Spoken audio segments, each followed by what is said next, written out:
The 1968 United States presidential election in New Hampshire took place on November 5, 1968 as part of the 1968 United States presidential election, which was held throughout all 50 states and the District of Columbia.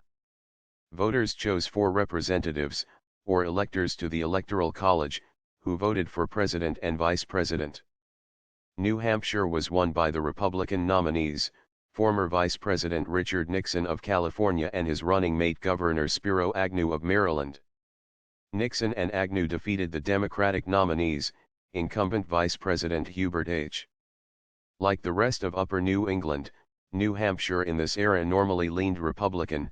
However, the state had voted overwhelmingly Democratic just 4 years earlier in 1964, when the staunch conservatism of Republican Barry Goldwater drove the liberal northeastern United States, including New Hampshire, to deliver landslide victories to Democratic incumbent Lyndon B. In 1968, the GOP sought to recover from their crippling defeat with Goldwater, and the party looked to former Vice President and the party's narrowly defeated 1960 presidential nominee, Richard Nixon. Nixon was seen as a mainstream moderate Republican who could unite the competing factions of the Republican Party, and win back the moderate voters that Goldwater had alienated. The party recovered successfully and won back the White House, and New Hampshire was returned to the Republican column.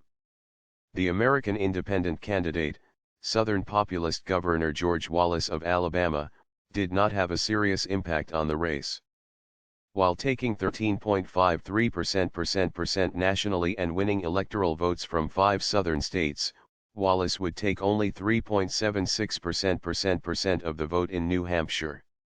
Wallace's base of support was in the South, and he had little appeal in northeastern states. The county map results followed a familiar pattern of the post-New Deal era, with Nixon winning 7 counties to Humphrey's 3. Since Franklin Roosevelt's election in 1932, in every close election or Democratic victory, Hillsborough County, Strafford County, and Coos County would vote Democratic, while Carroll County would be the most Republican county. This pattern endured in 1968 for the last time, with Humphrey winning the 3 core New Deal Democratic counties, while Carroll County was the only county in the state where Nixon broke 70% of the vote.